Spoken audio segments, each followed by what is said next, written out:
Bismillahirrahmanirrahim. Assalamualaikum warahmatullahi wabarakatuh. Halo teman-teman semuanya. Di sini saya Indah Sugeng Nur Solihah dan teman saya Siva binti Karyawan akan mempresentasikan makalah kami yang berjudul Metode Analisis Data secara Konten Analisis.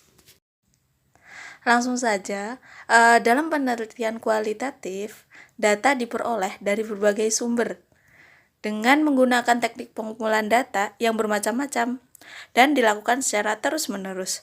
Berdasarkan hal ini, dapat dijelaskan bahwasanya analisis data merupakan proses mencari dan menyusun secara sistematis dan yang diperoleh dari hasil wawancara, catatan lapangan, dan dokumentasi dengan cara mengorganisasikan data ke dalam kategori, menjabarkan ke dalam unit-unit, melakukan sintesa, menyusun ke dalam pola, memilih mana yang penting dan yang akan dipelajari, dan membuat kesimpulan sehingga mudah dipahami oleh diri sendiri maupun orang lain. Jadi dapat disimpulkan bahwasanya konten analisis adalah sebuah teknik yang digunakan untuk menganalisis dan memahami teks, atau bisa juga diartikan sebagai teknik menyelidiki yang berusaha menguraikan secara objektif, sistematif, dan kualitatif. Kemudian penggunaan konten analisis ada 4 ya, yaitu menggambarkan isi komunikasi atau describing communication content, yaitu mengungkapkan kecenderungan yang ada pada isi komunikasi, baik melalui media ataupun elektronik. Nah, yang kedua adalah menguji hipotesis tentang karakteristik pesan atau testing hypothesis of message characteristic, yaitu sejumlah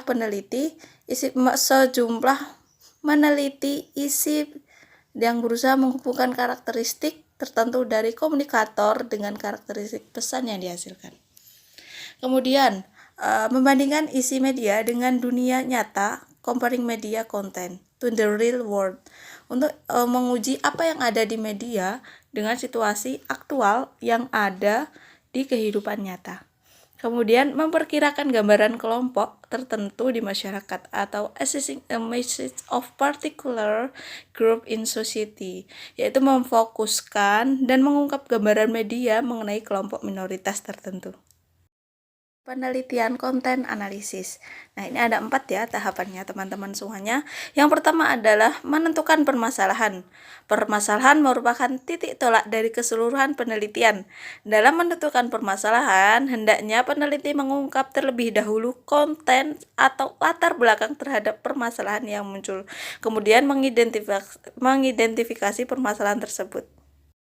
Rangka pemikiran atau konseptual atau theoretic framework, yaitu sebelum mengumpulkan data, peneliti diharapkan telah mampu merumuskan gejala atau permasalahan yang akan diteliti.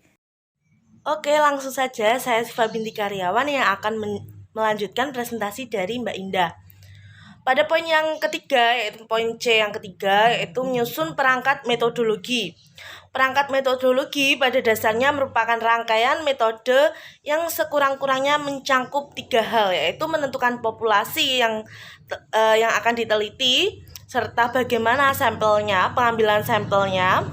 Kedua, menentukan metode pengumpulan. Ini kan ada banyak, tapi pada menyusun perangkat metodologi ini sudah ditentukan bagaimana metode pengumpulan data. Dan yang terakhir yaitu menentukan metode analisis. Dan poin yang keempat yaitu terkait analisis data. Analisis data yang berhasil dikumpulkan pada menyusun perangkat metodologi tadi berhasil dikumpulkan oleh peneliti melalui perangkat metodologi tertentu. Analisis data. Jadi kan menyusun perangkat metodologi menghasilkan suatu analisis data dari metode analisis. Dan yang kelima yaitu interpretasi data. Ini mendiskusikan hasil analisis data melalui interpretasi atau penafsiran terhadap hasil analisis data. Jadi hasil analisis data itu ditafsirkan dengan menggunakan suatu pemikiran atau teori-teori yang telah ditentukan sebelumnya. Lanjut pada poin yang D yaitu bentuk klasifikasi konten analisis. Ini ada 2 bentuk. Yang pertama analisis isi pragmatis dan yang kedua analisis isi semantik. Analisis isi pragmatis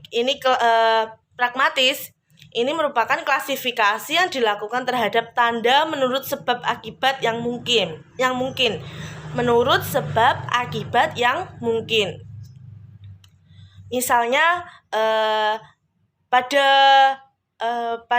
suatu analisis ini dikatakan bahwa ada sebab akibat mengapa harus membeli suatu produk A sehingga banyak atau laku banyak.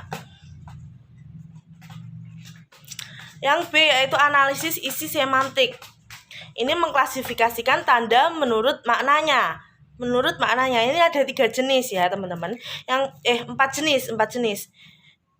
Yang pertama ada analisis penunjukan, yang kedua ada analisis penyifatan, yang ketiga ada analisis pernyataan, dan yang terakhir ada analisis sarana tanda. Yang pertama analisis penunjukan. Ini terkait seberapa sering objek tertentu, misalkan orang, benda, itu sering dirujuk. Ini analisis penunjukan. Yang kedua analisis penyifatan. Ini terkait seberapa sering atau karakterisasi atau misalkan kenakalan, kejujuran ini sering dirujuk. Ini terkait penyifatan ya. Terus yang ketiga ada analisis pernyataan. Ini seberapa sering objek tertentu dikarakterisasikan secara khusus. Misalnya perilaku menyontek oleh mahasiswa itu dilakukan sebagai sifat pembohong, sifat yang maling. Seperti itu. Analisis yang terakhir yaitu analisis sarana tanda. Ini maksudnya adalah mengklasifikasikan isi pesan melalui sifat psikofisik dari tanda. Misalnya beberapa kata cantik muncul. Pada poin yang terakhir yaitu terkait kelemahan dan kelebihan analisis isi. Kelebihannya dibandingkan lapangan ya teman-teman, ini lebih hemat waktu, tenaga, dan biaya tentunya. Analisis isi lebih aman dilakukan karena tidak repot wirawiri seperti itu ya. Dan memungkinkan kita meneliti dalam jangka panjang. Dan yang terakhir, tidak memiliki efek sosial karena objeknya bersifat pasif. Sedangkan kelemahannya ini ada 2 menurut kami, yaitu peneliti memiliki keterbatasan dalam kemampuan data karena tidak secara langsung terjun ke lapangan, dan informasi yang digali sangat banyak sehingga memerlukan kehati-hatian dan kejelian. Dan ada kurang lebihnya kami mohon maaf. Akhiron, wassalamualaikum warahmatullahi wabarakatuh.